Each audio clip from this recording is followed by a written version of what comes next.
क्या हालात बिगड़ते जा रहे हैं, विश्व युद्ध की तरफ जा रहे हैं? तो आप कह सकते हैं कि हम एक ऐसी केओटिक वॉर में मुब्तला है जहाँ पे रीअलाइनमेंट्स भी हो रहे हैं और स्ट्रक्चरल चेंजेस हो रहे हैं, और शायद जब दुनिया अभी थोड़ा स्टेबलाइज होगी तो वैसा ही माहौल होगा जैसा कि एक विश्व युद्ध ख़त्म हुई।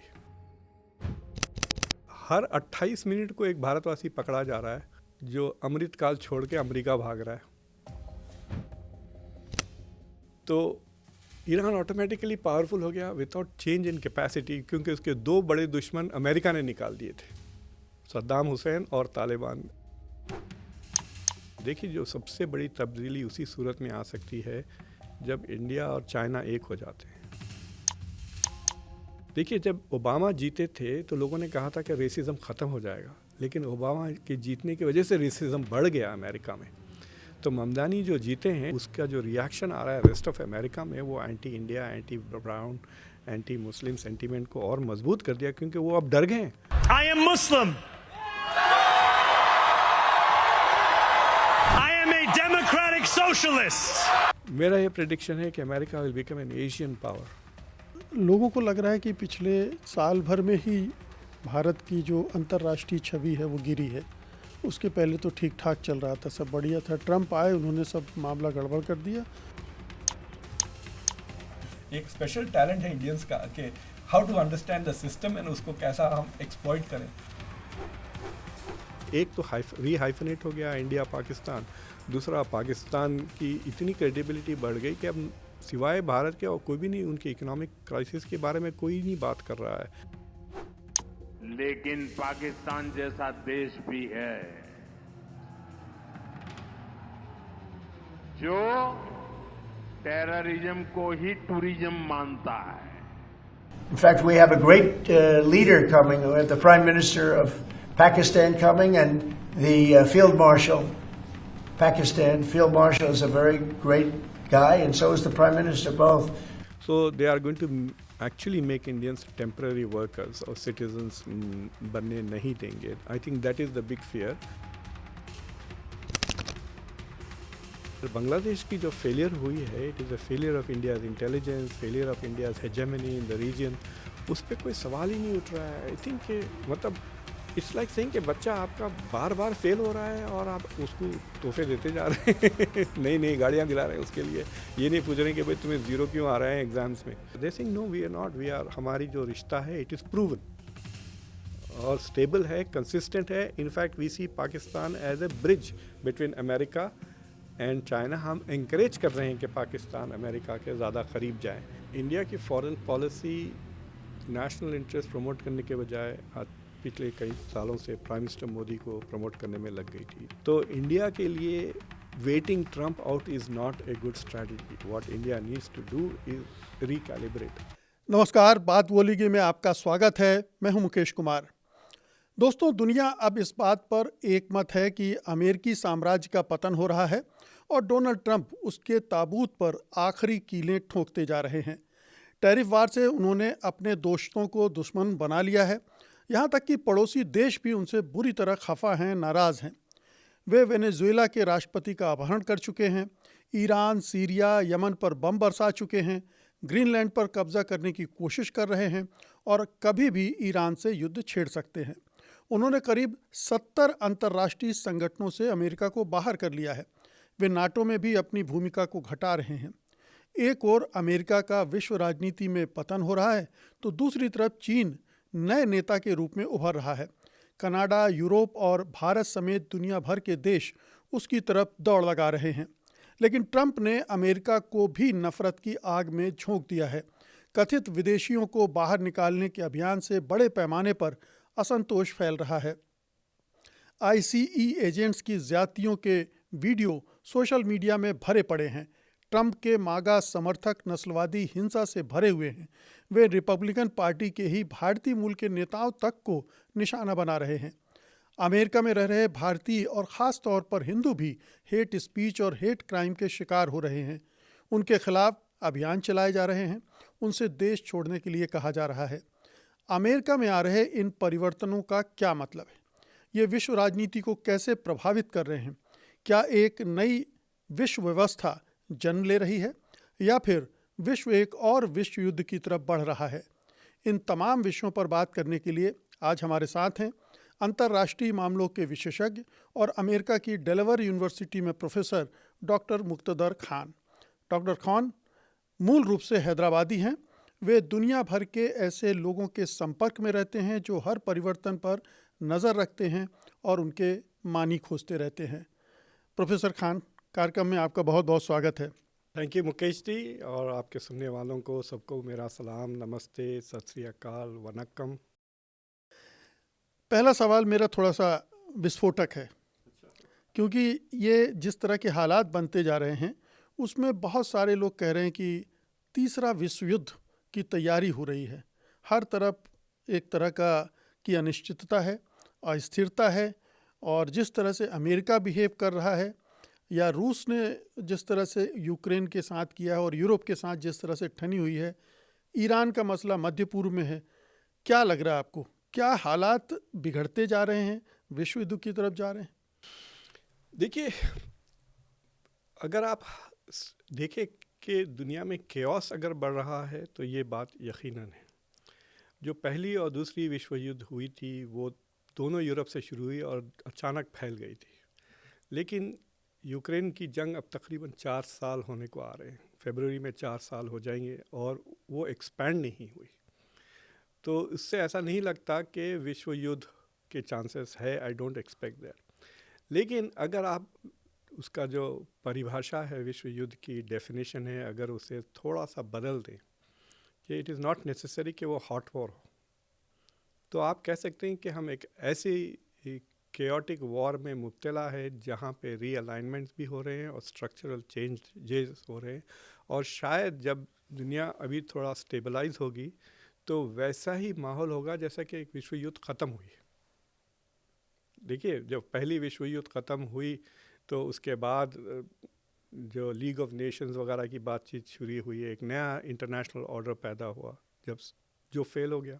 फिर जो सेकेंड विश्व युद्ध हुई तो जो अब आजकल का जो ऑर्डर चल रहा है, यूएन, वर्ल्ड बैंक, आईएमएफ वगैरह, तो वो सारे के सारे डिस्ट्रॉय हो गए। मतलब नए तरह से ऑर्डर पैदा हो गया। तो अगर ये अब दुनिया स्टेबलाइज होती है तो जो अमेरिका ने, आपने कहा 70 इंटरनेशनल ऑर्गेनाइजेशन से विड्रॉ हो गया, तो यानी वो ऑर्डर तो बिल्कुल कमज़ोर होते ही जा रहा है। देखिए, अब WTO की बात ही नहीं करते लोग, तो इंटरनेशनल उसमें यूक्रेन की जंग ले लें या गाज़ा की जंग ले लें आप, उसमें यूएन सिक्योरिटी काउंसिल का कोई रोल ही नहीं है, किरदार ही नहीं है। अब डोनाल्ड ट्रंप ने अपना एक क्लब खोल रखा है, बोर्ड ऑफ पीस, और वो कह रहे हैं कि it is alternative to the UN itself. वो बने या ना बने, लेकिन यूएन की लेजिटिमेसी और यूएन की इफ़ेक्टिवनेस तो ख़त्म हो गई है। तो आप कह सकते हैं कि वो सारे असरात नज़र आ रहे हैं जो एक विश्व युद्ध के बाद नज़र आते हैं आपको, कि जो ग्लोबल ऑर्डर है, उसके इदारे, उसके इंस्टीट्यूशन, वो सारे के सारे फूट रहे हैं लेजिटिमेट। तो जिस तरह से हम दुनिया को समझने की कोशिश कर रहे हैं, मैं भारत में देखा कि डॉक्टर जयशंकर ने एक लफ्ज़ बहुत मशहूर कर दिया, चर्न के, जो सिर्फ इंडिया में इस्तेमाल होता है।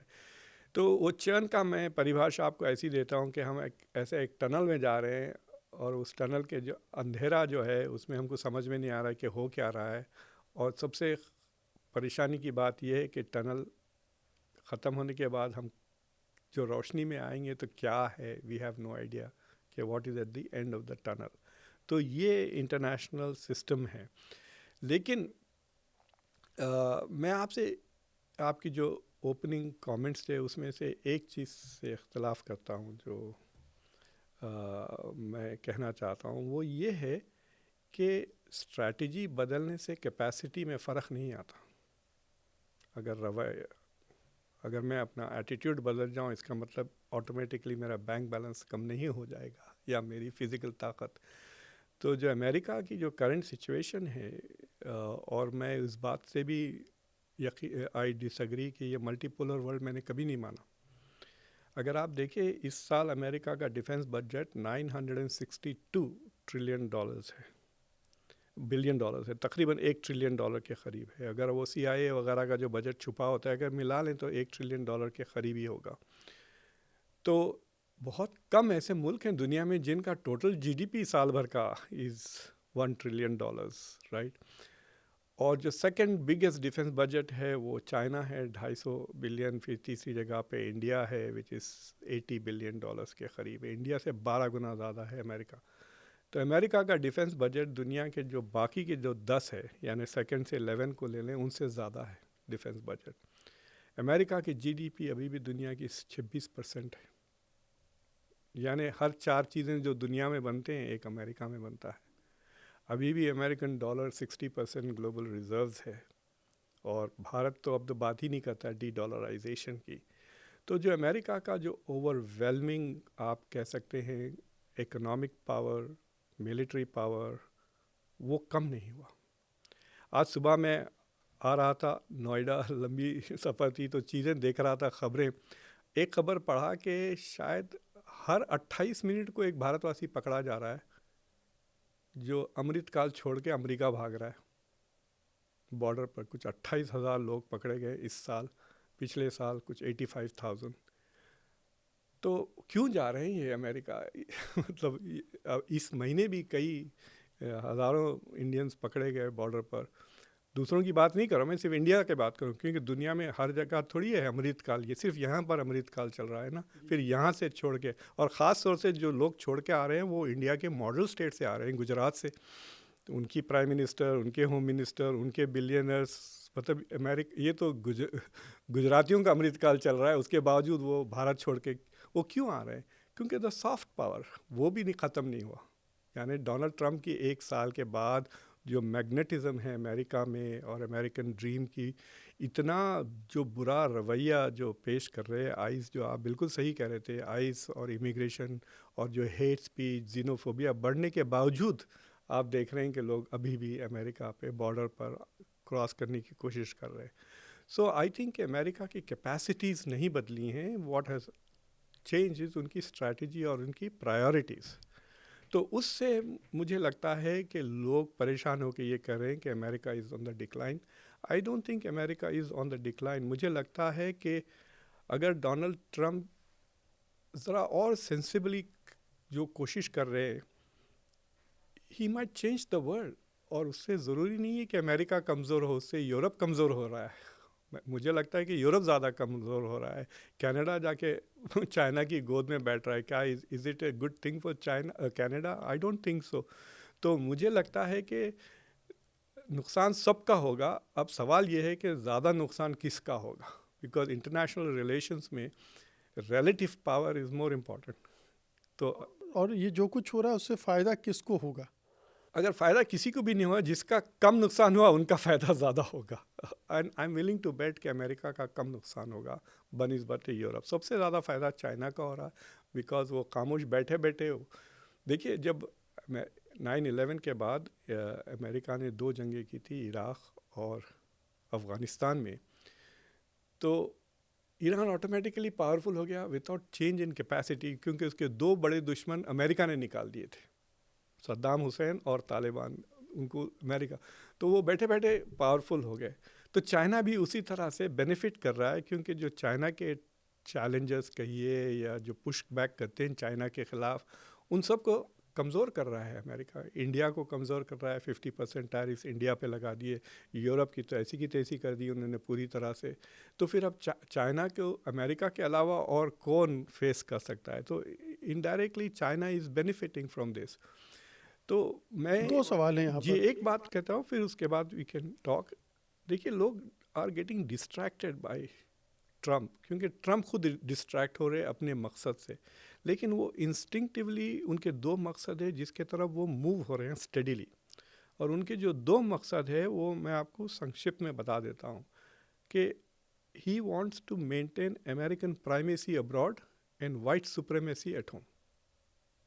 यानी दुनिया में वो अमेरिका को डोमिनेंट रखना चाहते हैं और अमेरिका के अंदर वाइट क्रिश्चियंस को वो डोमिनेंट रखना चाहते हैं। ये उनके 2 मकसद है। उसके बाद वो जो स्ट्रैटेजीज अपना रहे हैं, उसकी सक्सेस हो या फेलियर हो, that's a different thing, but ये 2 गोल हैं। और आई थिंक कि जो लोग रिस्पॉन्ड करना चाह रहे हैं ट्रंप को, they should keep this thing in mind, ये इनके मकसद हैं। ये बताएं कि लोगों को लग रहा है कि पिछले साल भर में ही भारत की जो अंतर्राष्ट्रीय छवि है वो गिरी है। उसके पहले तो ठीक ठाक चल रहा था, सब बढ़िया था। ट्रंप आए, उन्होंने सब मामला गड़बड़ कर दिया, और ऑपरेशन सिंदूर के बाद जो डिप्लोमेटिक फेलियर है हिंदुस्तान सरकार के, उसने पूरा मटिया मेट कर दिया। कितना सहमत है? देखिए, एक मैं आपको बताऊं, बाइडन और ओबामा ने ज़्यादा लोगों को डिपोर्ट किया था बनिस्बत ट्रंप। तो Trump is doing it in a cruel way. तो 2024 में कुछ 80,000 भारतवासी पकड़े गए थे ऑन द बॉर्डर। ये ट्रंप आने से पहले की बात बताओ। इस बार सिर्फ 28,000 इस साल में। तो जो चीज़ें हम देखे, लेकिन कुछ बवाल नहीं हुआ था जब that's what I am trying to say, कि there was lot of anti India things जो हिडन थे, सामने नहीं आए। ये बात सामने इसलिए आई कि ये जो पिछले 50-60 बार उन्होंने जो मोदी और भारत के ऊपर जो वो मिमिक कर रहे हैं, वो मजाक उड़ा रहे हैं मोदी का, ट्रंप। मुझे लगता है कि इंडिया की main stream media brain dead हो गई है। ऑपरेशन सिंदूर भूल गए आप? ऑपरेशन सिंदूर में चाइना के हथियार थे, चाइना की लाइव इंटेलिजेंस प्रोवाइड कर रहे थे। हर डिप्लोमेटिक पाकिस्तान जो जीता है आफ्टर दैट, उसमें चाइना का सपोर्ट खुलेआम, मतलब चाइना एब्सटेन नहीं कर रहा था, सपोर्ट कर रहा था पाकिस्तान को मुसलसिल कंटिन्यूसली। तो फिर आप कैसा कहते हैं कि आपके ताल्लुकात चाइना के साथ इम्प्रूव हो रहे हैं? China is taking military and diplomatic actions आपके खिलाफ। तो वहाँ पे आपको मजबूरी नज़र आ गई भारत की कि दे वांटेड बेटर रिलेशंस। वो फोटो आप जो उन्होंने पुतिन के साथ पकड़ के लिया, दे थॉट कि that would send a message to Trump. मतलब आप कितनी सतही लेवल पे सोच है कि आप एक फ़ोटो भेजेंगे तो ट्रंप डर जाएंगे। नहीं हुआ, कुछ भी नहीं हुआ। उसके बाद अरुणाचल प्रदेश की वो जो लड़की जो लंदन से जापान जा रही थी, उसके बाद जिस तरह से चाइना ने उसको ट्रीट किया, इट सेंड द सिग्नल कि it is not interested in improving relations with India. समझे ना? अगर वो भारत से ताल्लुकात बेहतर करने जाते वो उसको वहीं दबा देते। ये क्राइसिस केवल इंडिया की फॉरेन पॉलिसी की है या मोदी जी की भी है? जिस तरह से उनको विश्व गुरु, tallest leader of the world, इस तरह से पेश किया गया था, इन 6, 8, 10 महीनों में वो कहाँ है? वो क्या नकली छवि थी, हवा भरी गई थी, या थी लेकिन अब उसकी हवा निकल गई? देखिए, एक अजीब चीज़ मैंने गौर की है कि इंडिया की foreign policy national interest promote करने के बजाय पिछले कई सालों से प्राइम मिनिस्टर मोदी को प्रमोट करने में लग गई थी। तो एम्बेसीज बन गए थे इवेंट मैनेजमेंट। तो अब वो, मुझे लगता है कि मोदी जी को डर ये है कि कैमरास के सामने वो पकड़ लेंगे, गले में हाथ डालेंगे, he is my best friend and he is so grateful that I saved him and stopped the nuclear war, ये वो कह देंगे। उसके बाद मोदी उसको वहाँ पे डिनाई नहीं कर सकेंगे फेस टू फेस। अगर वो उसको वहाँ डिनाई करे तो फिर देन वो पलट जाएगा बुरी तरह से अमेरिका। तो इन ए वे आप कह सकते हैं कि मोदी जी इस promoting Indian national interest by dodging him, लेकिन जो इंडिया का इमेज है वो हर बार कम होते जा रहा है। वो जाके कार्नी की तरह स्पीच दें, फिर मज़ा आएगा। देन पता चलेगा कि आप ग्लोबल पावर हैं, राइजिंग इकोनॉमी है, 4th biggest economy. You are not behaving, you are behaving like a small third world country जो अमेरिका पे डिपेंडेंट है और अमेरिका को नाराज़ करना नहीं चाहता। तो एक तो ये कि जो आपने डोमिनेंस की बात की कि अमेरिका, ट्रंप जिस तरह से कर रहे हैं वो अपना डोमिनेंस बनाए रखना चाहते हैं, लेकिन जो जिस तरह से यूरोप से हट रहे हैं, नाटो को कमज़ोर कर रहे हैं, उससे उनका डोमिनेंस बढ़ेगा कि घटेगा अमेरिका का? कि ठीक है कि हमारे, वो आपने ठीक बताया कि रक्षा बजट वो और बढ़ा रहे हैं, 900 बिलियन से वो 1,500 बिलियन ले जा रहे हैं। तो हो सकता है कि वो मिलिट्रीली बहुत स्ट्रांग हो जाएं और दादागिरी करें, लेकिन जो प्रभाव अभी तक था उनके एलाइज के ज़रिए भी, वो तो रिड्यूस होगा। तो मतलब सवाल ये उठता है कि अमेरिका का जो लिबरल्स जो कहते हैं कि फोर्स मल्टीप्लाइंग इफेक्ट होता है बिकॉज ऑफ द अलायंसेस, वो अमेरिका के पास नहीं रहेगा कि भाई। लेकिन मुझे आप बताएं कि क्या सोवियत यूनियन इस डर से कन्फ्रंट नहीं किया अमेरिका को कि जापान अमेरिका के साथ है या नॉर्वे उनके साथ है, स्वीडन, जो अगर आप मेजर पावर ले लें तो चाइना और अमेरिका के खिलाफ भारत है, फ्रांस है, जर्मनी है, बरतानिया है, रशिया है और मे बी जापान को ले लें, साउथ कोरिया। तो साउथ कोरिया के साथ मिलिट्री अलायंस है जिसको कुछ नहीं किया इन्होंने। जापान, एशिया में अमेरिका ने उतना कहिए कि डेवस्टेशन नहीं किया जितना यूरोप को है। तो इस बेसिकली क्या कह रहे हैं कि यूरोप ने जितना फ़ायदा उठाया अमेरिका का उसको वो रीबैलेंसिंग कर रहे हैं, इज़ रीबैलेंसिंग के यूरोप अमेरिका के ताल्लुकात। इसका मतलब नहीं है कि यूरोप जाके दूसरे चीज़ों से, एक चीज़ जो एनालिसिस में नहीं आ रही कि जो सिविलाइजेशनल एलिमेंट है इसमें, जो वेस्टर्न सिविलाइजेशन, जो आप देखते हैं इलॉन मस्क बहुत इस पे लिखते रहते हैं कि वाइट पॉपुलेशन ख़त्म हो रहा है वगैरह। तो यूरोप भी सिविलाइजेशनल एजेंडा तो है, उन्होंने बाकायदा यूरोपियन यूनियन भी बनाया है। तुर्की को ना लेने का मकसद ही ये था कि it is a Christian civilisation, secular हो जो भी हो।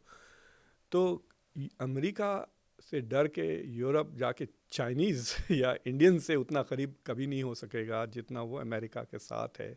सो दे विल ऑल्सो वेट कि पोस्ट ट्रम्प अमेरिका कैसा होता है, विद द होप के पोस्ट ट्रम्प अमेरिका के साथ हम वापस थोड़ा बहुत रिटर्न हो सकते हैं फॉर ए सिविलाइजेशनल कंटिन्यूटी। तो मुझे लगता है कि जो यूरोप है वो कहीं जाने वाला नहीं है। They are really too upset कि इनको बहुत मतलब नीचा दिखा दिया और डिमीन कर दिया अमेरिका ने। तो वो अपनी इज़्ज़त के लिए लड़ रहे हैं, थोड़ी डिग्निटी के लिए, they are trying to push back. But I am not very sure कि इतना बड़ा तब्दीली आएंगी दुनिया में। देखिए, जो सबसे बड़ी तब्दीली उसी सूरत में आ सकती है जब इंडिया और चाइना एक हो जाते हैं, जो आपको नज़र नहीं आ रहा। ठीक है, अगर इंडिया और चाइना कोई जंग नहीं लड़ते और इंडिया में कोई बेवकूफ़ाना हरकत, सेल्फ गोल इंडिया नहीं कर लेता कि चलो हम 25 करोड़ मुसलमानों को मार डालते हैं, आप 25,000 की नंबर पे पहुँचे तक सारी दुनिया आपके ख़िलाफ़ हो जाएगी। ठीक है, इस तरह का कोई सेल्फ गोल ना करें, चाइना से जंग ना लड़ें, तो ये शायद एशियन सेंचुरी बन सकती है। देखिए, अगर आप दुनिया के 4 बड़े इकॉनमी ले लें, 3 एशियन से, राइट, इंडिया, चाइना और जापान है, जर्मनी और बरतानिया है टॉप 5 में। तो Asia is going to become dominant. लेकिन अगर भारत वेस्ट के साथ हो जाता है, यानी अमेरिका के साथ, जो ओरिजिनल प्लान था अंडर बाइडन, तो Bharat would have extended western hegemony, यानी भारत के कंधे पर वेस्ट अपनी वर्चस्व, डोमिनेशन रख सकता था। तो in that sense I think कि वो शिफ्ट यूरोप और अमेरिका समझते हैं, वो नहीं अलाउ करेंगे। वो जितना डिले कर सके वो कोशिश करेंगे। लेकिन देर आर अनइंटेंडेड कॉन्सिक्वेंसेस भी हैं डोनाल्ड ट्रंप की पॉलिसीज़ की। फॉर एग्ज़ाम्पल, मैं अब उनकी जो नई डिफेंस स्ट्रैटेजी आई उसको पढ़ रहा था, तो उसमें वो बर्डन शेयरिंग को बहुत अहमियत दे रहे हैं कि भाई हम आपकी मदद नहीं, आप बड़े हो गए, अब आप अपना अपार्टमेंट लेके रहिए। That is what America is saying. Europe को कहा कि 5%, उन्होंने एशिया में अब कह रहे हैं आप 3.5% डिफेंस पे खर्च करें। तो 3.5%, अगर आप इंडिया की $4 ट्रिलियन इकॉनमी को ले लें, अगर 3.5 ट्रिलियन की बात करें तो तकरीबन वो 140 बिलियन की बात, यानी इंडिया को डबल करने की कहते हैं डिफेंस बजट। तो जापान हैज़ ऑलरेडी अनाउंस कि वो अपना डिफेंस बजट डबल करेंगे। तो इस डर से, इस भय से कि अमेरिका हमारी मदद नहीं करेगा, अगर सारे एशियन कंट्रीज़ जो इनसिक्योर है वो अपना डिफेंस बजट बढ़ाने लगे, जैसा कि भारत है, ताइवान है, साउथ कोरिया और जापान, तो 2 चीज़ें होंगी। एक तो अमेरिका के हथियार ज़्यादा बिकेंगे हमारी इकॉनमी बेहतर हो जाएगी, और दूसरी चीज़ ये है जो शायद अमेरिका माइट रिग्रेट, कि ये पावरफुल हो जाएंगे मुल्क। देखिए, जापान अगर डबल कर दिया अपनी बजट, इंडिया भी अगर 140 बिलियन खर्च करने लगा हथियार पर, लोग समझते नहीं, इंडिया का जो बजट है ना, वो बजट बहुत प्रॉब्लमेटिक है। उसमें पेंशन्स और तनख्वाहें इतनी ज़्यादा हैं कि जो 80 बिलियन में बोझ बहुत है। इसलिए हथियार हासिल करना, रिसर्च में इन्वेस्ट करने के लिए ज़्यादा पैसे नहीं है इंडिया के बजट में, लेकिन अगर डबल हो जाता है वो सारे रिसर्च और स्टेट कैपेसिटी में जाएंगे ना, तो ताकत बढ़ेगी स्टेट्स की। तो डोनाल्ड ट्रंप जो मार्केट्स को फ़ायदा तो होगा इकोनॉमिकली अमेरिका को, लेकिन they might create other major powers. यानी जर्मनी अगर न्यूक्लियर हो जाता है, सोचिए अगर जर्मनी कहता है ठीक है हम हमारी डिफेंड कर लेते हैं, रशिया चाइना से हमको थ्रेट्स हैं, हम वी विल गो न्यूक्लियर, तो then you have a problem मतलब लॉन्ग टर्म प्रॉब्लम हो सकता है जर्मनी का। Japan could go nuclear, South Korea could go nuclear. तो ये शायद अनइंटेंडेड कॉन्सिक्वेंस है, और इसलिए जो लोग ज़रा दूर की सोचते हैं वो थोड़े से परेशान है कि बिकॉज ये सारे policies are not thought through पूरी तरह से, मतलब सिनेरियो उन्होंने बिल्ड नहीं किया कि अगर हम दबाव डालें, अगर वाकई में ये लोग 3-3.5%। अब यूरोप ने जो 5% की जो बात की ना वो फेक है। मतलब अगर वो स्कूल भी ठीक कर रहे हैं तो उसको बजट डिफेंस के अंडर डाल दिया उन्होंने। जो भी नए वेलफेयर स्कीम्स वगैरह है उसको कह रहे हैं कि हेल्थ केयर हम इम्प्रूव कर रहे हैं, इट्स बेनिफिटिंग द वेटरन्स, तो ये भी डिफेंस। तो वो जो 2 से 5% हो रहा है नेटो का defence, it is fake. But अगर वो रियल हो जाए, यानी मिलिट्री इन्वेस्टमेंट, वेपन्स इन्वेस्टमेंट, तो we will have very powerful countries and weak economies. एक अजीब नौयत पैदा हो जाए। लेकिन आपने जो कहा कि इसमें इंडियंस का भी रोल है, हिंदूज़ का भी रोल है, क्या ये 2014 के बाद ज़्यादा हुआ है? जो बोस्टिंग वाली बात आपने की इंडियंस के द्वारा, हिंदुओं के द्वारा, कि अब हमारा प्रधानमंत्री वो हिंदू प्रधानमंत्री, हिंदू देश और वगैरह वगैरह, वो क्या, और वो जिस तरह के आयोजन मोदी जी ने वहाँ किए उसने भी साउंड किया लोगों को। देखिए there are some anti brown, anti immigrant जो वॉइसेस थे, वो पिछले 10-15 साल से देवर फोकस्ड ऑन मुस्लिम्स। बरतानिया के टॉमी रॉबिन्सन को ले लें आप, वो बिल्कुल इस्लामोफोबिक हैं।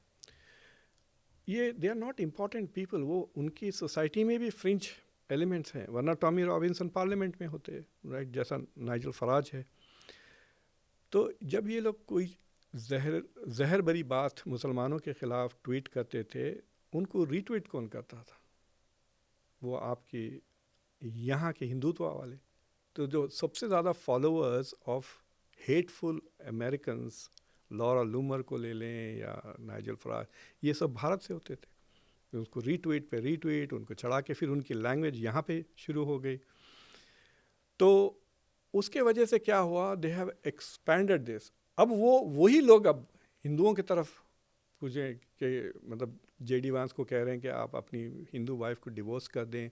और जब डोनाल्ड ट्रंप की कैबिनेट बनी तो यहाँ पे तो ऐसा बात कर रहे थे जैसा कि आरएसएस की कैबिनेट बन गई है। वहाँ पे काश पटेल भी आ गए हैं, वहाँ पे दे वर वेरी हैप्पी कि देखो आप इंटेलिजेंस में वो भी हिंदू, तुलसी गैबर्ट भी थी, 3-4 लोगों के नाम लेके वो, फिर तुलसी गैबर्ट भारत आके भगवत गीता दी नरेंद्र मोदी को। तो इट वाज ऐसा जैसा कि मतलब ये बीजेपी ही जीत गई इलेक्शन वहाँ पे, इस तरह की बातें हो रही थी। अब देखिए तुलसी गैबर्ट तो गायब हो गई है।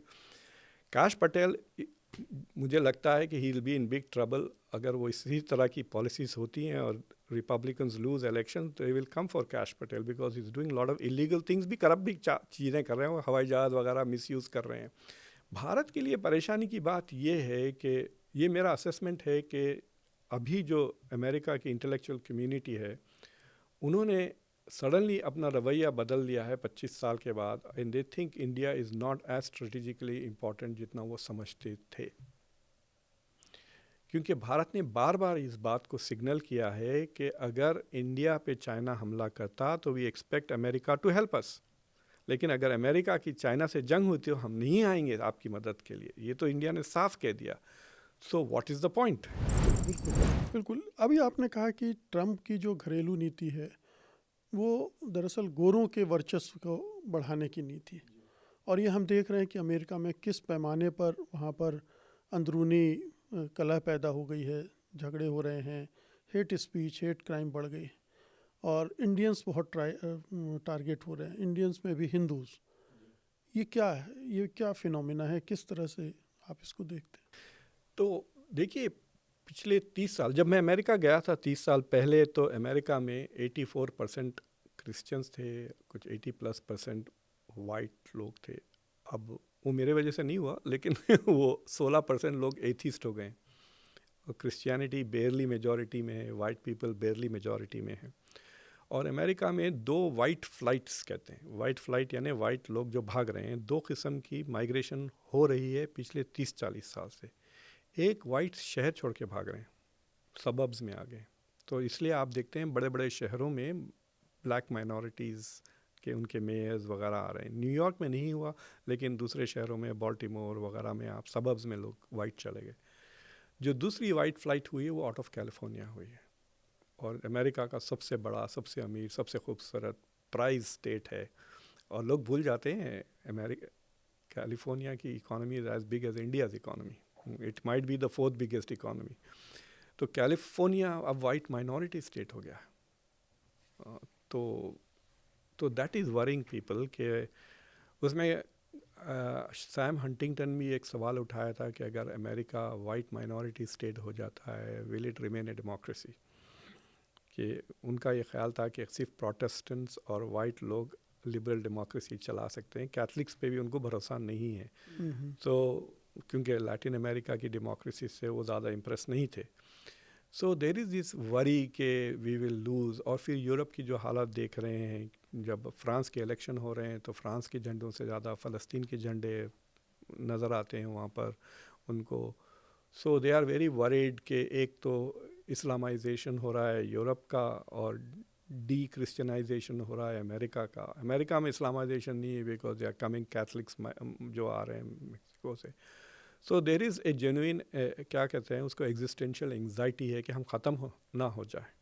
ये तो है उनके पास वाइट फियर, और उनके fertility rates are so low. सिर्फ अमेरिका में वाइट औरतों की fertility rate is somewhere close to 2 यानी रिप्लेसमेंट के लिए, लेकिन यूरोप में तो 1 के नीचे चलेगी, 0.8 है वाइट फर्टिलिटी रेट।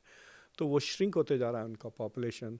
अब भारत को ही देखिए, भारत की प्रोजेक्टेड स्टेबिलिटी इज़ 1.7 बिलियन की बात कर रहे हैं, यानी हर 5वां बंदा will be from India all over the place. So they are very worried कि ये एशियंस इकोनॉमिकली भी पढ़ रहे हैं, डेमोग्राफिक्स में भी जीत रहे हैं। तो वो लॉन्ग टर्म स्ट्रैटेजी के लिए वो आई थिंक डोनाल्ड ट्रंप जैसे लोग ज़्यादा परेशान हैं इस बात को लेकर। तो वो रेस्टोर करना चाह रहे हैं, white population wise demographic domination ख़त्म नहीं होने देना चाह रहे हैं, और फिर इकोनॉमिकली भी वो पीछे हट गए हैं। तो जो भारतवासियों के तरफ जो तब्दीली आई कि पिछले 2-3 दिनों में सालों में बहुत ही ज़्यादा बोस्टिंग हो रही थी कम्युनिटी के तरफ से, हमारी आबादी 1% है, हम 6% टैक्स देते हैं, इस तरह की बातें हो रही थी। तो ये जो वाइट फियर है उसका जो नतीजा हो रहा है वो जीनोफोबिया, यानी जो नॉन वाइट्स हैं उनके तरफ नफ़रत फैल रही है। और मुझे लगता है कि इस्लामोफोबिया तो इतने सालों से चल रहा है कि अब वो खुद मुझे लगता है बोर हो गए हैं उनको कुछ नई नफ़रत चाहिए और नए शिकार चाहिए। टारगेट उनको सडनली इंडियंस लग रहा है।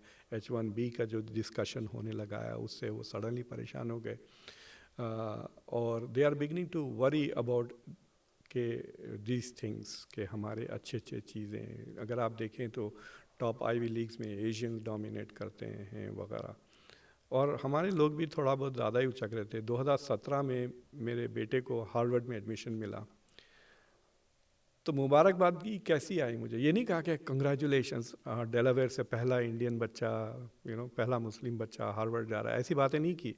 Congratulations your son help make Harvard A white minority institution, बल्कि ऐसे ईमेल्स आ रहे थे मुझे, तो मुझे नहीं पता था 2017 में Harvard became a white minority university और number 1 university in the world, in the US। अब वो सारा सोशल मीडिया पे, फेसबुक पे सब देख रहे हैं, इस तरह की चीज़ें बहुत होने लग गई थी वहाँ पर। फिर ममदानी भी आप देखें तो ममदानी जो जीता है दैट इज़ मोर फ्राइटनिंग। देखिए जब ओबामा जीते थे तो लोगों ने कहा था कि रेसिज्म ख़त्म हो जाएगा, लेकिन ओबामा के जीतने की वजह से रेसिज्म बढ़ गया अमेरिका में। तो ममदानी जो जीते हैं ठीक है, वो न्यूयॉर्क में तो है, लेकिन उसका जो रिएक्शन आ रहा है रेस्ट ऑफ अमेरिका में वो anti India, anti brown, anti Muslim sentiment को और मजबूत कर दिया, क्योंकि वो अब डर गए कि भाई इलेक्शन भी जीतेंगे। और कई राज्यों में हो चुका है, केवल ममदानी नहीं, कई राज्यों में गवर्नर और सिनेटी में एक भारतवासी ने, मतलब इंडियन ओरिजिन के, बहुत इंटरेस्टिंग आदमी है वो, आधे टिबेटन हैं, आधे नेपाली, आधे इंडियन, इज़ वेरी इंटरेस्टिंग।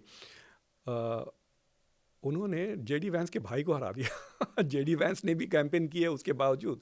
तो सोचिए आप, वाइस प्रेसिडेंट के भाई को एक इंडियन इमिग्रेंट बच्चे ने हरा दिया to become mayor of Cincinnati. और फिर vice president lieutenant governor of Virginia, वो तो हैदराबादी हैं। So that kind of thing is also worrying the mega crowd बहुत। लेकिन अभी भी अमेरिका में आप ये कह सकते हैं कि they are not in majority, they are not even 50%। जो 50% रिपब्लिकन्स हैं उसमें सब में जो मैगा नहीं है। ये और बात है कि वो डर गए हैं ट्रंप से। तो mega might be about 30% of America. और मुझे लगता है कि ये उनका लास्ट हो रहा है। अगर वो इस वक्त अगर अमेरिका को पूरी तरह से रिवर्स नहीं कर सकें तो आई थिंक ट्रंप के बाद वो नहीं कर सकेंगे। दे आर उनकी अमेरिका विल, मेरा ये प्रेडिक्शन है कि America will become an Asian power, not a European power. जो पिवट टू एशिया जो ओबामा ने किया, दैट्स इट। ये यहाँ आगे वो ऑलरेडी छोड़ रहे हैं यूरोप को, कह रहे हैं जाओ भाड़ में तुम, मैं जा रहा हूँ इधर, इंडो पैसिफिक एक्शन इधर है।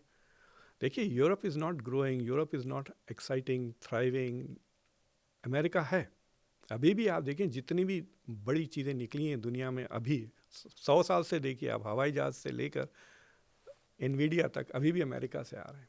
सबसे बड़ा आपका AI चैट GPT वो अमेरिका से आ रहा है। हार्डवेयर एनवीडिया दुनिया की सबसे बड़ी कंपनी, वो भी अमेरिका से आ रही है। सो America is not finished. I think जो कह रहे हैं वो बेवकूफ़ लोग हैं। We are on the cutting edge of hardware, we are on cutting edge of software. सारा का सारा, टिकटॉक को छोड़ के मुझे बता दें, डीप सीक और टिकटॉक के अलावा और क्या है।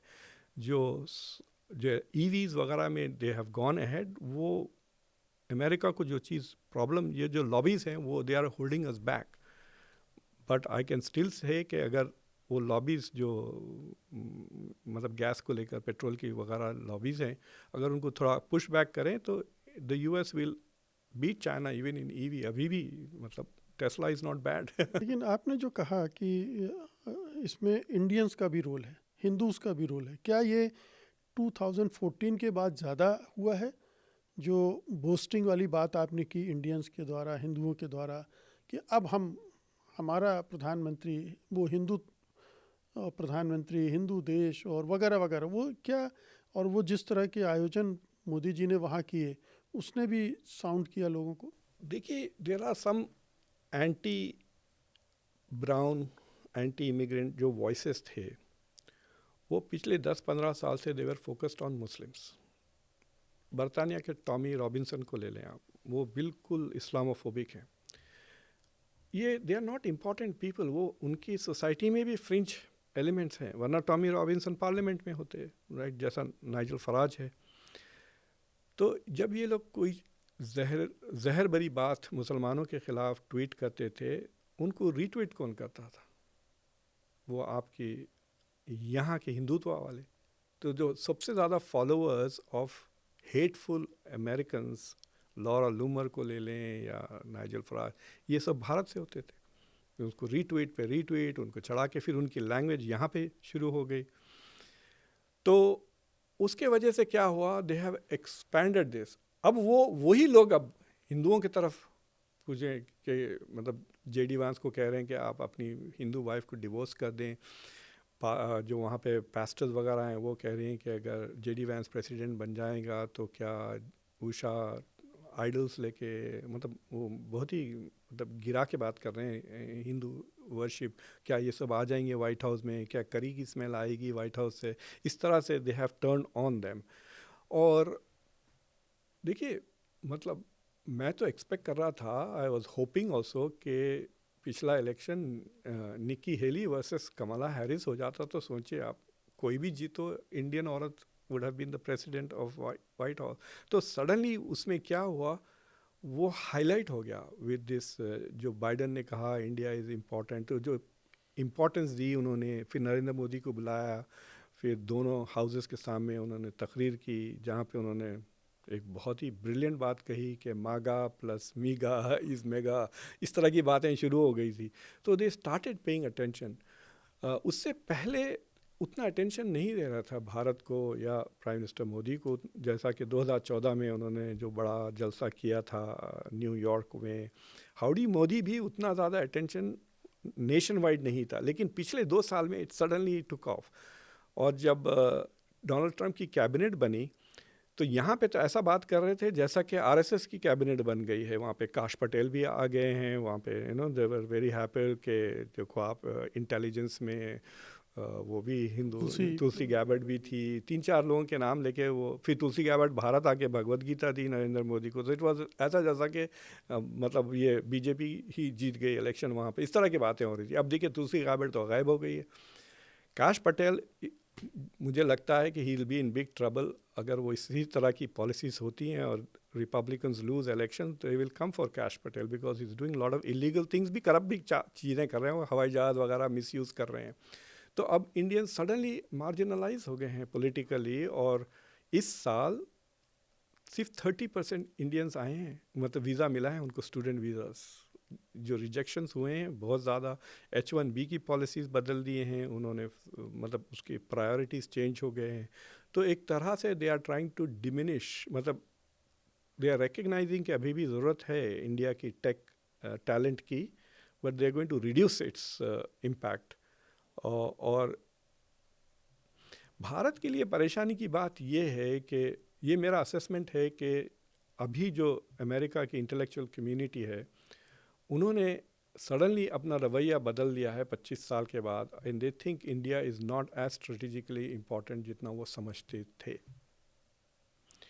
क्योंकि भारत ने बार बार इस बात को सिग्नल किया है कि अगर इंडिया पे चाइना हमला करता तो we expect America to help us, लेकिन अगर अमेरिका की चाइना से जंग होती तो हम नहीं आएंगे आपकी मदद के लिए। ये तो इंडिया ने साफ कह दिया। So what is the point, ये सवाल अमेरिकन्स पूछ रहे हैं कि अगर आप हमारा साथ चाइना के ख़िलाफ़ नहीं दोगे तो फिर हम आपको क्यों दें, इंजन्स दें, हथियार दें, मैन्युफैक्चरिंग दें, पैसे दें, या आपके बंदों को लेते रहें।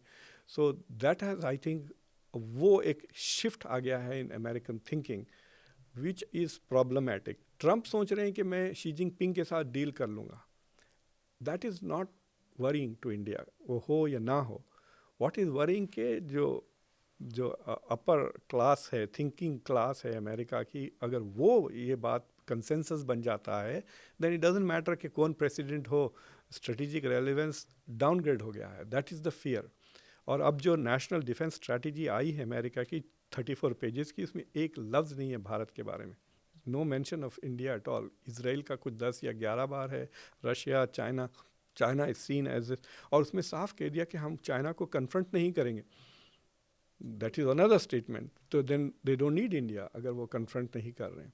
तो I think India has to rethink उसके जो मेजर रिलेशंस हैं with regards to the US and with regards to China. आएंगे अभी डॉक्टर मुख्तदर, लेकिन ये बताएं कि क्या ये अमेरिका में आरएसएस और वीएचपी की एक्टिविटीज़ ने भी उनको मागा की क्राउड की नज़र में ला दिया है?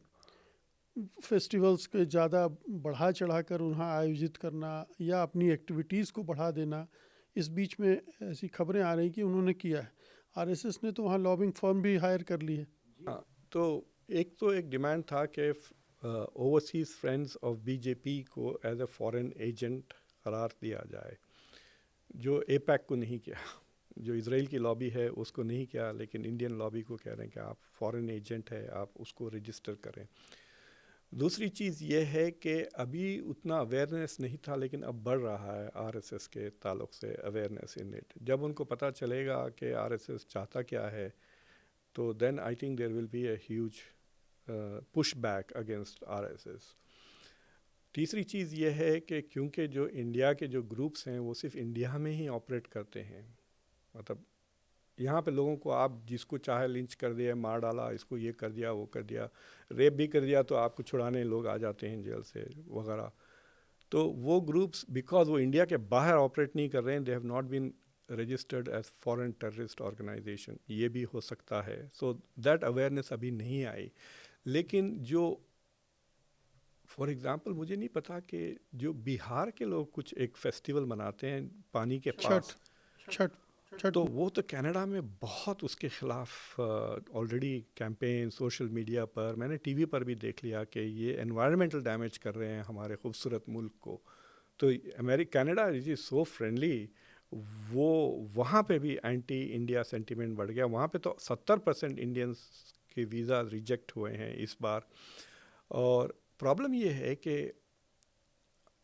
हमारे पास लोग जो सिस्टम को बहुत जल्दी समझ जाते हैं और सिस्टम को मजबूत करने के बजाय एक्सप्लॉइट करना शुरू कर देते हैं। मैंने यहाँ पे भी देखा, वहाँ पर भी। दे इमीडिएटली अंडरस्टैंड, ये एक स्पेशल टैलेंट है इंडियंस का कि how to understand the system and उसको कैसा हम एक्सप्लॉइट करें।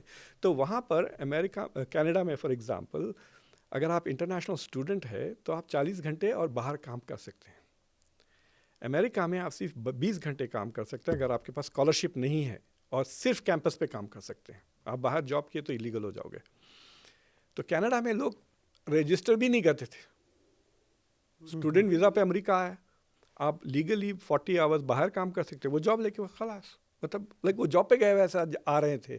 सो none of them are going to the college to stay legal. Maybe मुझे ये भी नहीं पता कि वो फीस दे रहे हैं या नहीं दे रहे हैं, क्योंकि अब वो बाहर काम कर रहे हैं। तो सिस्टम को बहुत एक्सप्लॉइट किया गया वहाँ पे, और वो सिस्टम उन्होंने रूल्स बनाए तो help students not to do this ना। तो अब वो एक सेंटिमेंट आ रही है। अब देखिए, ऑस्ट्रेलिया ने भी पिछले 2 हफ्ते पहले हाई रिस्क कर दिया है इंडियन स्टूडेंट्स को, न्यूजीलैंड भी कर दिया है। और प्राइम मिनिस्टर मोदी हर फ्री ट्रेड एग्रीमेंट में ये बात घुसा रहे हैं कि हमारे बंदों को भी ले लो। यानी इंडिया में इंसान एक्सपोर्ट हो गए हैं, एक्सपोर्ट क्वालिटी। लाइक आप हमारी तेल भी खरीदे, हमारी गेहूँ भी खरीदे, बासमती भी लें और हमारे बच्चों को भी लें ये बात हो गई ना। So I think there is going to be a push back about it. लेकिन वो फंसे हुए हैं। उनको कहाँ मिलेंगे 10,000 अगर उनको AI जानने वाले चाहिए। They are not going to get it. फिर उनको लेना पड़ेगा इंडिया से, फिर वही प्रॉब्लम आ जाएगी। So it is not fully over. मतलब there will be people who will get H1B, but I think जिनकी तनख्वाहें ज़्यादा हैं, जिनके क्वालिफिकेशन ज़रा ज़्यादा हैं, it will become like that and they will keep coming. But citizen नहीं बनने देंगे वो। आपको पता है, अब लोगों को 40-40 साल इंडियंस को वेट पे आ गए हैं from green card to citizenship या green card H1B। So they are going to actually make Indians temporary workers, और सिटीजन्स बनने नहीं देंगे। I think that is the big fear, and we will see कि इंडियंस कैसा respond करते हैं। तो जो इंडियन के खिलाफ हेट स्पीच कर रहे हैं, मैंने वीडियोस देखे हैं जिसमें सीधे सीधे गंदे कह रहे हैं उनको, उनके लिए शब्द पाजी बना रखा है उन्होंने। और जी जी हाँ, JEET बिल्कुल वो भी कहते हैं। तो और खुलेआम कह रहे हैं कि आप चले जाओ, हमें नहीं चाहिए आपकी। काश पटेल को कह रहे हैं, उसने दिवाली हैप्पी दिवाली कहा, उसके पीछे लगे। आप देखिए पूरे ट्विटर पे उसको तो कहा कि तुम यहाँ क्या भागो यहाँ से बोल के। सो वो तो खुले आम हो गया है। बट द थिंग इज, उसमें क्या होता है कि जैसा मैं तो ये 25-30 साल से सुन रहा हूँ ना कि तुम मुसलमान हो, इधर से उधर जाओ, वो जाओ। वहाँ पे भी वो सुनते हैं, यहाँ पे भी ये सुनते थे कि मुसलमान या तो कब्रिस्तान या पाकिस्तान। यहाँ पे सुनते थे हम जाने से पहले, वहाँ पे भी we have heard this kind of things, but it doesn't translate into policy. लेकिन अब ये पॉलिसीज़ में ट्रांसलेट हो गए हैं इंडिया के ख़िलाफ़, ख़ासतौर से H1B स्टूडेंट वीज़ा को लेकर वो जो चीज़ें किए हैं, और जो इमिग्रेशन के जो प्रोसेस हैं। मतलब अगर आप नॉन इंडियन हैं तो आपकी हर चीज़ तेज़ी से बढ़ रही है, including if you R A Pakistani और ए बांग्लादेशी, इट्स मूविंग फास्टर आपके towards the citizenship goal. India के लिए इट हैज़ बिकम स्लो। अब ये नहीं कि वॉल्यूम की वजह से हो रहा है, या it is happening because there is a policy to slow down Indian immigration. क्योंकि इंडिया के अब तकरीबन वहाँ पर लीगल जो है वो 50 लाख से ज़्यादा इंडियंस हैं जो लीगल हैं।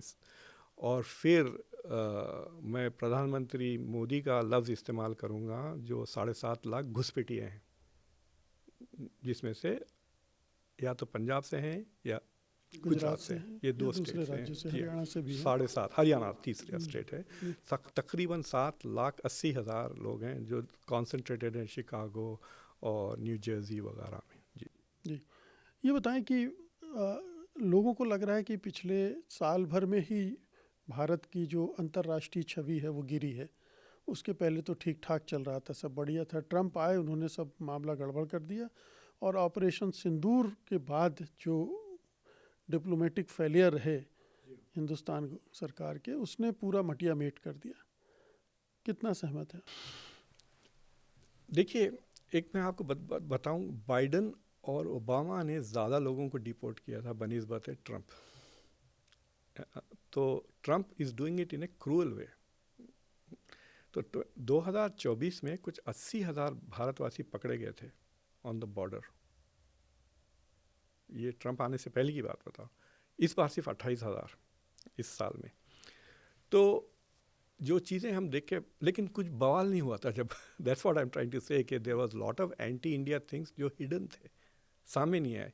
ये बात सामने इसलिए आई कि ये जो पिछले 50-60 बार उन्होंने जो मोदी और भारत के ऊपर जो वो मिमिक कर रहे हैं, वो मजाक उड़ा रहे हैं मोदी का, ट्रंप, तो इस वजह से भी लोगों का अटेंशन फोकस हो गया है। लेकिन ऑपरेशन सिंदूर के बाद से इंडिया की जो मिलिट्री कैपेबिलिटीज़ है उससे लोग इम्प्रेस नहीं हुए। Operation Sindoor they got impress by what happened with Pakistan के, मतलब अब पेंटागन में डिस्कशन हो रहे हैं कि मल्टी डोमेन वॉरफेयर में पाकिस्तान एक्सेल, फिर जो रफाले गिरे हैं उसके बारे में बातें काफ़ी होने लगी हैं। मतलब इंडिया की इकॉनमी पाकिस्तान से 12-15 गुना ज़्यादा है, बड़ी फ़ौज इतनी बड़ी, इतनी कैपेबिलिटीज़, उसके बावजूद तो, और उसके बाद जो डिप्लोमेटिक फेलियर्स हुए हैं ना, उस पर भारत में ज़्यादा तवज्जो नहीं दी।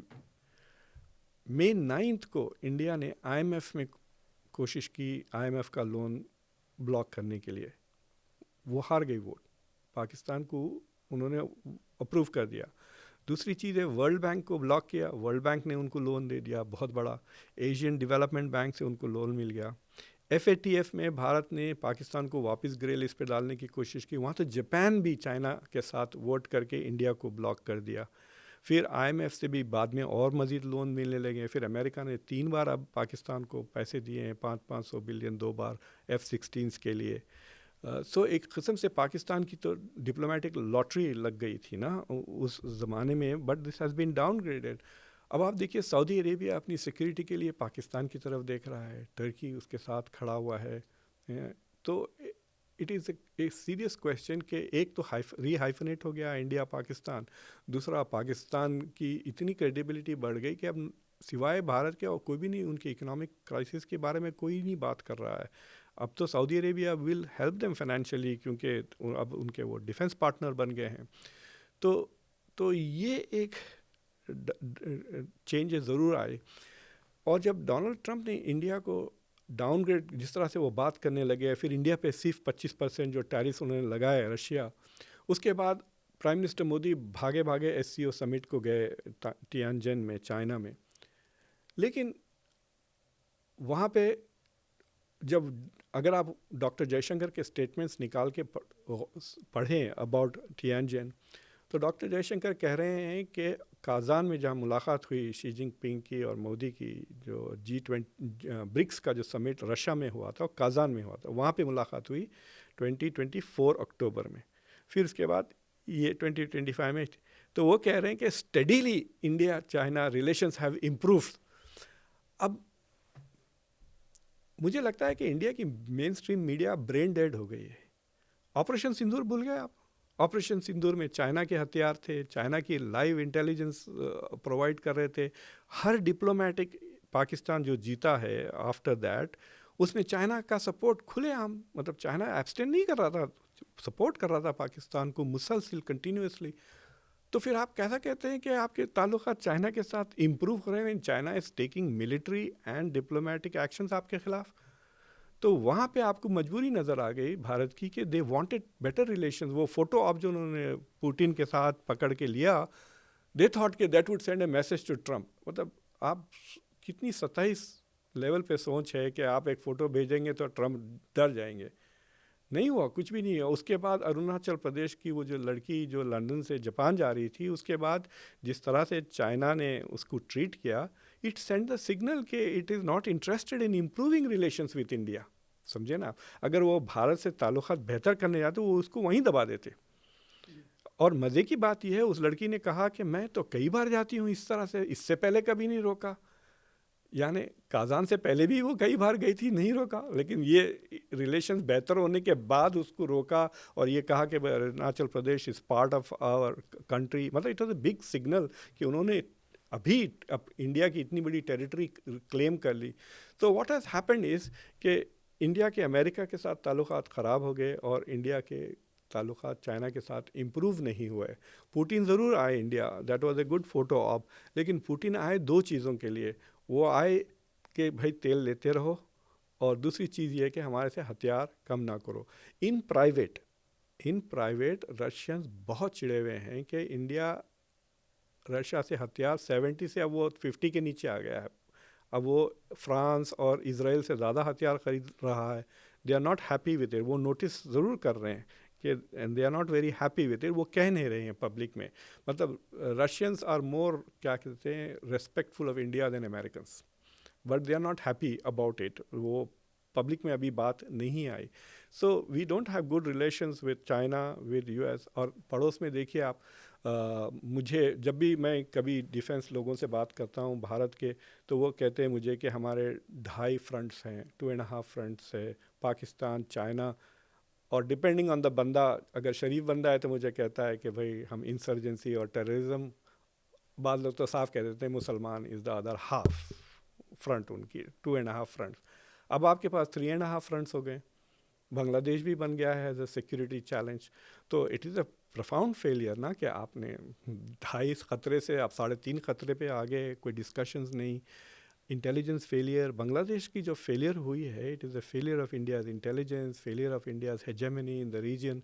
उस पर कोई सवाल ही नहीं उठ रहा है। आई थिंक कि मतलब इट्स लाइक सेइंग कि बच्चा आपका बार बार फेल हो रहा है और आप उसको तोहफे देते जा रहे हैं नई नई गाड़ियाँ दिला रहे हैं उसके लिए।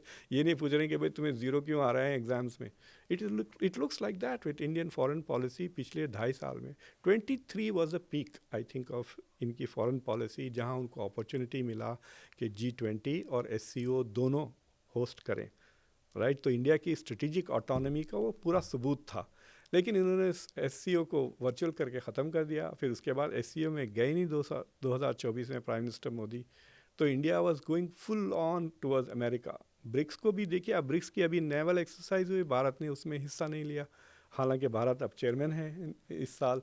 सो इट इज़ एक स्ट्रेटेजिक क्लैरिटी मिसिंग है। और ऑपरेशन सिंदूर के बाद मुझे लगता है कि ये मतलब जो गूगलीज आ रहे हैं, they are not able to read the googlies of the international relations. इनको लाइक समझ में नहीं आ रहा कि किधर जाएं, एंड दैट इज़ वरिंग। क्या आपको लगता है क्यों प्रधानमंत्री मोदी ट्रंप से भागे फिर रहे हैं? ये एक स्ट्रेटजी के तहत है या घबराहट है, चिंता है? डावोस भी नहीं गए। It was such, in fact Davos की डिक्लाइन हो रही थी, इस बार बढ़ गई। कार्नी ने बढ़ा दी जाके, जो उसने स्पीच दी, suddenly Davos became so relevant कि ट्रम्प भी जाके ही had to give his answer. और दूसरे लोगों ने बात, भारत से कोई बड़ी स्पीच ही नहीं है। तो अब वो मुझे लगता है कि मोदी जी को डर ये है कि कैमरास के सामने वो पकड़ लेंगे, गले में हाथ डालेंगे, he is my best friend and he is so grateful that I saved him and stopped a nuclear war, ये वो कह देंगे। उसके बाद मोदी उसको वहाँ पे डिनाई नहीं कर सकेंगे फेस टू फेस। अगर वो उसको वहाँ डिनाई करे तो फिर देन वो पलट जाएगा बुरी तरह से अमेरिका। तो इन ए वे आप कह सकते हैं कि Modi ji is promoting Indian national interest by dodging him. लेकिन जो इंडिया का इमेज है वो हर बार कम होते जा रहा है। वो जाके कार्नी की तरह स्पीच दें, फिर मज़ा आएगा। देन पता चलेगा कि आप ग्लोबल पावर हैं, राइजिंग इकोनॉमी है, 4th biggest economy. You are not behaving, you are behaving like a small third world country जो अमेरिका पे डिपेंडेंट है और अमेरिका को नाराज़ करना नहीं चाह रहा। और अगर आप ग्लोबल पावर बनना चाह रहे हैं तो आप कितने अवॉइड करेंगे सिस्टम्स। उन्होंने कोलालमपुर भी नहीं गया, फिर वो बुसान में जो इवेंट्स हुए हैं वहाँ पे भी नहीं गए। सिर्फ साउथ अफ्रीका इसलिए गए कि ट्रंप ने अनाउंस कर दिया था कि मैं नहीं जाऊंगा। जो गाजा पैक्ट हुआ था गाजा उसमें भी नहीं में गए। तो वो तो छोड़ दें आप, साउथ वो कहते हैं कि मैं voice of the global south हूँ, लेकिन ना गाजा पे कुछ कहा, ना वेनेजुएला पे, ना ग्रीनलैंड पे कुछ कह रहे हैं। और ये जो बोर्ड ऑफ पीस इन्होंने बनाए हैं उसमें भी भारत नहीं जाएगा, बिकॉज वहाँ पे भी यही चैलेंज है। सोचिए आप, बोर्ड ऑफ पीस की मीटिंग है और ट्रंप कह दिया Shahbaz is also here and Modi is also here, let's solve Kashmir. तो क्या करेंगे आप बिल्कुल। आपको क्या लगता है ट्रंप की नाराज़गी केवल इसलिए है कि ऑपरेशन सिंदूर को रुकवाने के बाद नोबेल प्राइज़ के लिए प्रधानमंत्री ने कुछ कहा नहीं, या ये भी नहीं स्वीकार किया कि मीडिएशन हुआ है ट्रंप की वजह से और युद्ध विराम हुआ है, या और भी रीजन है, अडानी है, या उनके चुनाव प्रचार में नहीं गए थे प्रधानमंत्री, उस वहाँ से खुन्नस शुरू होती है? देखिए, मोदी जी को बुलाया नहीं गया, there was no invitation for inauguration. सबसे पहला इनविटेशन शी जिनपिंग को गया, उसके बाद मेलोनी को बुलाया, अर्जेंटीना के प्रेसिडेंट को बुलाया, बट मोदी को बुलाया नहीं। तो वहीं से आपको जनवरी 20 पे डेट मिल जाती है कि वी हैव कंक्लूसिव एविडेंस के Modi has been downgraded as a leader. वहाँ पे जयशंकर साहब काफ़ी अग्रेसिव लॉबिंग किए, तो फिर उनकी वहाँ पे मुलाकात हुई। Even then King Abdullah of Jordan, prime minister जो नए थे जापान के, they got to meet him forward in before him, ठीक है। तो वहाँ पे आपको साफ नज़र आ रहा था कि इंडिया की बड़ी कोशिशें थी कि पहले इनसे मिले वगैरह, क्योंकि जब क्वाड की समिट हुई वो रूबियो के कॉन्फर्मेशन के चंद घंटे बाद ही हुई, तो उसकी काफ़ी इन्होंने एडवर्टाइजिंग की थी कि Rubio met Jaishankar for the first, सबसे पहले, but he actually was meeting with Quad, not just Japan के। मैंने अखबार बहुत दिन तक देखा, किसी ने नहीं कहा कि he met our guy first, बल्कि ये इट सिर्फ भारत में चल रहा था। बट आई थिंक अगर if it is just personal, which I don't think it is personal, अगर इफ़ इट इज़, क्योंकि कैंपेन के दौरान भी इंडिया को वो महाराजा ऑफ टेरेस ये वो कहना शुरू कर दिए थे। तो बाद लोग कहते हैं कि डोनाल्ड ट्रंप को इन्होंने कह दिया था कि मैं आ रहा हूँ मार-आ-लागो, तो डोनाल्ड ट्रंप ने अनाउंस कर दिया कि मैं ये आ रहे हैं मुझसे मिलने, क्योंकि Biden was at that time the candidate. तो इंडिया का असेसमेंट था कि ट्रंप बाइडन को आसानी से हरा देंगे। फिर जब कमला हैरिस बनी और पहले 3 हफ्ते में कमला हैरिस की अप्रूवल रेटिंग्स बहुत हाई थी, उसने 3 हफ्ते में $1 बिलियन के करीब रेस कर लिया, तो ये परेशान हो गए कि कहीं कमला हैरिस जीत जाएगी। और कमला हैरिस ने प्राइम मिनिस्टर मोदी को बहुत सख्ती से ह्यूमन राइट्स का लेक्चर मारा था लॉस एंजलिस में, अगर आपको याद है। LA टाइम्स में बहुत लंबा आर्टिकल इसके ऊपर। तो they don't like Kamala Harris, India की फॉरेन एस्टैब्लिशमेंट, वो इंडियन है वॉट एवर है, दे डोंट लाइक हर। तो अब ये फंस गए कि अब मैं मार-आ-लागो जाऊँगा और ये जीत गई तो हम क्या करेंगे। तो इन्होंने बहुत ट्राई किया कमला हैरिस से अपॉइंटमेंट लेने की, उसने दिया नहीं इनको अपॉइंटमेंट मोदी को। तो जब व्हेन दे फाइनली रियलाइज कि कमला हैरिस से मुलाकात नहीं होगी, तो उन्होंने मार-आ-लागो नहीं गए और बाइडन के साथ वो डेलावेयर आ गए, हमारे स्टेट। So some people think he got pissed off because of that, but I think कि जब उसने देखा जो इंडिया ने जो टैरिफ लगाए हैं अमेरिका के चीज़ों पर, भाई 110% कार्स पर, मेडिकल इक्विपमेंट, एग्रीकल्चर को छोड़ दें, उससे नॉन चीज़ें, बेसिकली उससे ये हुआ कि ही स्टार्टेड रियलाइजिंग कि India has been free riding on America. इतने टैरिफ हमसे ले रहे हैं, फिर हम इतने इनके लिए चीज़ें कर रहे हैं, एंड सो वहाँ से मुझे लगता है कि he wants to rebalance it. और हमेशा वो तारीफ़ करते हैं, मतलब वो उम्र में मोदी से बड़े हैं, लेकिन इस फादरली फिगर कहते हैं वो मोदी को, but he is my best friend, he is a great leader, ये वो कह के फिर वो तारीफ़ लगा देते हैं ये वो। सो आई थिंक कि we should not personalize the relationship, और इसको इस बात पे फोकस करके देखें कि क्या अमेरिका की नज़र में भारत की अहमियत स्ट्रेटिजिकली कम हुई है या नहीं। और उसका आपको अंदाज़ा होगा, quad, India was the quad leader, नहीं आए ट्रंप, तो क्वाड की समिट ही नहीं हुई, दिसंबर में भी नहीं हुई। पहले कह रहे थे नवंबर में आएंगे, फिर दिसंबर में आएंगे, अब वो कह रहे हैं कि मार्च में वो चाइना जाएंगे। और सर्जियो गोर ने जो वो बोर्ड का जो अनाउंस किया था ना, जब बोर्ड के लिए इंडिया को बुलाया गया, तो आपकी मीडिया तो ऐसा बात कर रही है जैसा कि सिर्फ इंडिया को बुलाया, नहीं, वो लेटर 60 और मुल्कों को भी गया था। बट उसमें उन्होंने कहा कि he might come next year और द ईयर आफ्टर दैट, यानी आप 2027 या 2026 में या 2027 में आएंगे, दे हैव पोस्टपोन्ड इट। तो दैट टेल्स यू कि ही हैज़ डाउनग्रेड। वो यूरोप की कितनी चक्कर लगा चुके हैं, is gone to England, Scotland, France भी चले गए, बट यहाँ नहीं आए। So I think that significance has थोड़ा कम हो गया है इंडिया का, और इसके कई नुकसानात हैं। फॉर एग्ज़ाम्पल, चाबहार गया इंडिया के हाथ से, पोर्ट चले गया, पूरा सेंट्रल एशिया बंद हो गया है इंडिया के लिए। चाबहार बंद होने के वजह से ग्वादर की अहमियत और बढ़ गई है चाइना और पाकिस्तान के लिए। फिर ये जो सऊदी अरेबिया और पाकिस्तान का डील हो रहा, तो आप समझते हैं आईमेक चलेगा? आईमेक भी क्वेश्चन मार्क हो गया, पूछने की भी कोई, मतलब नोबडी इज़ कमेंटिंग कि आईमेक का क्या हो रहा है। द नॉर्थ साउथ जो ट्रांसपोर्टेशन कॉरिडोर था वो चाबहार से जाने वाला था इंडिया को, वो कनेक्टिविटी निकल गई है। So there are lots of serious issues जो हो गए। नवंबर में मैं एक दौरा किया था हांगकांग, चाइना। फिर मैं जब चाइना में था तो मेरा एक आर्टिकल छपा था डिप्लोमेट में कॉल द G2, जो ट्रंप ने लफ्ज़ इस्तेमाल किया था कि we are a new world order. तो मैंने लिखा था कि अगर दुनिया का वर्ल्ड ऑर्डर G2 हो रहा है तो भारत को तो गया, इसमें जापान भी गया, यूरोप भी गया, मतलब ही लाइक किसी को नहीं गिन रहा है ट्रंप, बस मैं हूँ और शी जिनपिंग है, बाकी कोई कुछ नहीं है। तो वो आर्टिकल पढ़ के साउथ कोरियंस ने मुझे कहा कि भाई आप आपकी थोड़ी चाइना की ट्रिप थोड़ा छोटा करके आ जाएं, तो मैं चला गया साउथ कोरिया। तो I met lots of other, मतलब वहाँ पे रशियंस भी थे, जापानीज स्कॉलर्स भी थे। और जब भी मैं अपने आप को इंट्रोड्यूस करता, वो अगर इफ़ दे डिडंट से कि I am an Indian American, तो मैं पहले सेंटेंस में कह देता कि I am also an Indian American, मैं इंडिया से हूँ, मैं आजकल इंडिया पे रिसर्च कर रहा हूँ।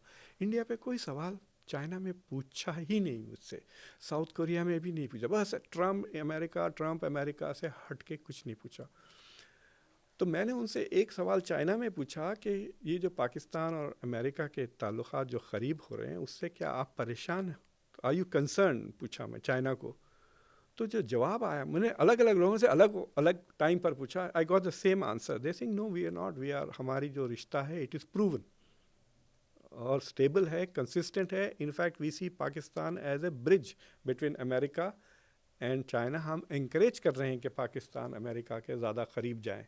तो अब देखिए, आप ऑपरेशन सिंदूर से पहले और अब ऑपरेशन सिंदूर के बाद पाकिस्तान की जेब में 2 सुपर पावर्स हैं। G2 दोनों पाकिस्तान के साथ क्लोज एलाइज बन गए हैं, if you are talking about G2। और रशिया भी उनके पुराने जो प्रोजेक्ट्स थे वो भी रिवाइव करने शुरू कर दिया, सऊदी अरेबिया, टर्की। तो एक किस्म से डिप्लोमेटिकली इंडिया के लिए थोड़ा सेटबैक्स हुए हैं, फिर बांग्लादेश के साथ भी सेटबैक्स हुए हैं। अब ये सवाल उठता है कि क्या इंडिया के जो पुराने रिलेशंस थे क्वाड में, जैसा कि जापान के साथ, ऑस्ट्रेलिया के साथ, क्या वो अभी भी बरकरार है या दे हैव ऑल्सो बीन रीबैलेंस्ड? वो अभी मैं आपको नहीं बता सकता, बिकॉज ये नई प्राइम मिनिस्टर ने कुछ कहा नहीं इंडिया के ताल्लुक से, और no one is pushing Quad के लिए। ऑस्ट्रेलिया भी कुछ नहीं कह रहा है, ना वो कह रहे हैं। तो इंडिया तो अब आई थिंक क्वाड के अब अमेरिका बन जाएगा क्वाड का, मेरे ख्याल से इंडिया के बाद, लेकिन वो समिट ही नहीं हुआ। जो बाइडन का जो बिग अचीवमेंट था कि 2021 में ही elevated to head of state level, पहली बार जो बाइडन के अंडर हुआ। अब तो 2x2 भी नहीं हो रहा। जो डिफेंस मिनिस्टर और फॉरेन मिनिस्टर की जो इंडिया के साथ होती थी, वो भी मीटिंग्स नहीं हो रहे हैं। So I don't know, like this is, मैं तो कहूँगा कि there should be some kind of a crisis, foreign policy crisis. ये क्राइसिस केवल इंडिया की फॉरेन पॉलिसी की है या मोदी जी की भी है? जिस तरह से उनको विश्व गुरु, tallest leader of the world, इस तरह से पेश किया गया था, इन 6, 8, 10 महीनों में वो कहाँ है? वो क्या नकली छवि थी, हवा भरी गई थी, या थी लेकिन अब उसकी हवा निकल गई? देखिए, एक अजीब चीज़ मैंने गौर की है कि इंडिया की foreign policy national interest promote करने के बजाय पिछले कई सालों से प्राइम मिनिस्टर मोदी को प्रमोट करने में लग गई थी। तो एम्बेसीज बन गए थे इवेंट मैनेजमेंट, वो जहाँ भी जा रहे हैं बड़े बड़े इवेंट्स कर रहे हैं, क्योंकि डायस्पोरा है। फिर एक मॉर्निंग कंसल्ट नाम की है, छोटी सी कंपनी है, वो कंसल्टिंग फर्म है, वो डेटा कलेक्ट करती है, वो ईमेल भेजकर पूछती है कि भाई आपके क्या व्यूज़ हैं। तो उसमें मोदी जी को 70% कुछ अप्रूवल रेटिंग आते थे, बट उसको ऐसा प्रेजेंट किया जाता था इंडियन मीडिया में as if he is popular all over the world. Biden को 40% आ रहे हैं, इनको 70%। इसका मतलब ये नहीं था कि American are voting for Modi, it's only Indians who are voting for Modi. लेकिन उसको ऐसा प्रोजेक्ट किया कि दुनिया के सबसे, नो यू आर, ठीक है, आपकी public is on your side. Egypt में लेके देखे 90% आ जाते हैं उनको सीसी को। तो I think there is this wrong image created कि इंडिया की जो डिप्लोमेटिक अचीवमेंट्स हैं वो इंडिया की काबिलियत की वजह से या इंडिया की अहमियत की वजह से नहीं है, बल्कि मोदी की मैजिक की वजह से है। तो इसलिए मैं मजाक से कहता था कि मोदी जी को न्यूजीलैंड ट्रांसफ़र कर दें तो क्या न्यूजीलैंड सुपर पावर थोड़ी बन जाएगा, राइट? इट इज़ इंडिया के अचीवमेंट्स को, तो in that sense it is and not good for India कि आप इतना कल्ट लाइक फॉलोइंग बना दिए। अब देखिए अब क्या हो गया। तो like you are missing the point कि it is not Modi who is being sideline, it is India who is being sideline. उसमें भी डिस्ट्रैक्शन हो रहा है। तो मैंने एक बहुत ही प्राइम मिनिस्टर मोदी के बहुत करीब एक इदारा है, वहाँ पे साफ कहा कि भाई आप ये get out of this binary focus. And India के लिए दो बड़े सवाल है फॉरेन पॉलिसी। एक कि has India strategic significance reduced, diminished in the eyes of the prime minister US, number one. Number two कि should India rethink its relations with China. ये दो बड़े सवाल है जिसके उसी सूरत में हो सकता है जब आपके पास फ्रीडम ऑफ थॉट हो, खुलेआम सब लोग पार्ट करें। और एक मेरी एडवाइस है भारतवासियों के लिए कि फॉरेन पॉलिसी को आप डोमेस्टिक पॉलिटिक्स में ना लाएं, इससे भारत का ही नुकसान होगा। इंडिया की foreign policy should be consensus based, they should include the opposition, उनको कॉन्फिडेंस मिले। देखिए अब जैसा लूला आ रहे हैं, लूला इज़ वेरी इंपॉर्टेंट नाउ। देखिए ब्राज़ील एक बहुत इंटरेस्टिंग कंट्री है। Brazil has trade surplus with America and China, पता है आपको, दोनों के साथ सरप्लस है दुनिया में। मुझे अभी I can't think of any other country जिसके पास ट्रेड सरप्लस दोनों से है, और वो ब्रिक्स का भी मेंबर है। Lula is left of centre, Modi right of centre है। तो अब लूला आएंगे तो इंडिया, तो सोचिए आप, अगर they have a tea party जिसमें राहुल गांधी, मोदी और लूला हो, that's a different India. And Lula has more in common with Rahul Gandhi than with Modi ideologically, right. और फॉरेन पॉलिसी में भी वो कॉमन नहीं है। फॉरेन पॉलिसी में जो न्यूयॉर्क टाइम्स में जो धमाल की आर्टिकल लिखी है लूला ने, वो अपने आप को फ़लस्तीन के झंडे में रैप करता है लूला। तो अब ये मोदी के लिए it is like he is going to remember all this कि ये तो नेतन्याहू का बंदा है। जब मीटिंग के आएंगे वहाँ पे अगर राहुल गांधी हो या कोई ऑपोजिशन लीडर हो, ठीक है, घर के को कि देन ही नोज कि all of India is here, India के जो डिफरेंट कलर्स हैं, डिफरेंट पोजिशन। तो फॉरेन पॉलिसी को डोमेस्टिक पॉलिटिक्स से निकाल कर वो they should focus it more like a national security issue, because India के लिए बहुत अपॉर्चुनिटीज़ हैं अभी। जिस तरह से सिस्टम बदल रहा है, जो मिडिल पावर्स हैं, मिडिल पावर्स के लिए अपॉर्चुनिटीज़ भी हैं और ख़तरे भी ज़्यादा हैं compare to the small powers. So India should be very ready. ये नहीं कि हम मोदी को प्रमोट करने जाएंगे और फिर भारत को डुबा दें। आखिरी सवाल है, शायद भारत सरकार इंतज़ार कर रही कि यूक्रेन पे कोई समझौता हो जाए और मिड टर्म इलेक्शन में ये हार जाए तो रास्ता साफ हो जाएगा। क्या इतना वक्त है नवंबर तक भारत सरकार के पास, मोदी जी के पास? देखिए ऑलरेडी स्कॉट बेसेंट ये EU इंडिया डील से वो नाराज़ हो चुके हैं, और उसका मतलब ये होगा कि अगर वाकई में दे आर वेरी अपसेट कि फिर इंडिया US का जो बायलैटरल ट्रेड एग्रीमेंट है वो आगे ना बढ़े, which is going to be harmful. लोग समझ नहीं रहे हैं इस बात को, but it is going to hurt India, क्योंकि इंडिया की जो IT सर्विसेज है 70% अमेरिका को जाती हैं, तो दैट कुड गेट अफेक्टेड। और जो दूसरी चीज़ ये है कि मैं आपको साफ कह रहा हूँ कि नवंबर की बात छोड़ दें, अगर कल डोनाल्ड ट्रंप मर जाते हैं तो इसका मतलब नहीं है कि हम we will be back in December 2024। इतनी तब्दीलियाँ आ गई हैं और American elite will not push back, पूरा सा रिवर्स नहीं होने वाला है, because some of the things that he has done are good for America. They don't like how he is doing, मतलब उनका तरीक़े कार नहीं पसंद, लेकिन गोल से तो सब मुत्तफ़िक़ हैं कि ये बात सही है। So I think that is something that India should keep in mind कि ये this is not just Trump, this is America. कि अमेरिका का एक बहुत बड़ा एक ऐसा तबका है which has moved on from Biden's foreign policy. तो इंडिया के लिए waiting Trump out is not a good strategy. What India needs to do is recalibrate. वो नहीं हो रहा है। मैंने एक इंस्टीट्यूशन में डॉक्टर जयशंकर का एक कमेंट पढ़ के सुनाया, जिसमें वो कह रहे हैं कि the world is a multipolar world and India is pushing strategic autonomy. और मैं पूछा कि ये बात कब कही उन्होंने, तो वहीं पर लोग आपस में बहस करना शुरू किया। नहीं, ये 3 साल पहले म्यूनिक में कहा था, एक साहब कह रहे हैं कि नहीं ये तो लास्ट वीक कहा। दोनों सही थे। दुनिया इतनी बदल गई, लेकिन जयशंकर वही बात कह रहे हैं आज जो वो 3 साल पहले कह रहे थे। क्या वो उन्हें नज़र नहीं आ रही तब्दीलियाँ क्या हो रही हैं? सो इंडिया की foreign policy has not calibrated the changes जो हो रहे हैं। सो खाली इधर उधर जाके फ़ोटो ऑप्स लेने से नहीं होगा। ड्राइव बाय डिप्लोमेसी कहता हूँ, ये जो UAE के शेख का है, उसकी फोटोग्राफ से कौन इम्प्रेस हो रहा है? Like I don't think even MBS is impressed with it, you know. तो वो डोमेस्टिक कंजम्पशन में आ जाती हैं वो. बट स्ट्रेटेजिक देखिए, अमेरिका से कोई कमेंट तक नहीं आया UAE इंडिया. हालांकि UAE इंडिया, इजराइल और अमेरिका I2U2 नाम के एक क्वाड्रिलैटरल डायलॉग में हैं, लेकिन मतलब इसमें कुछ भी नहीं हुआ. बिल्कुल. बहुत बहुत शुक्रिया प्रोफेसर मुक्तदर, आप हिंदुस्तान में हैं, आपने समय निकाला बात बोली के लिए. धन्यवाद आपका. Thank you very much.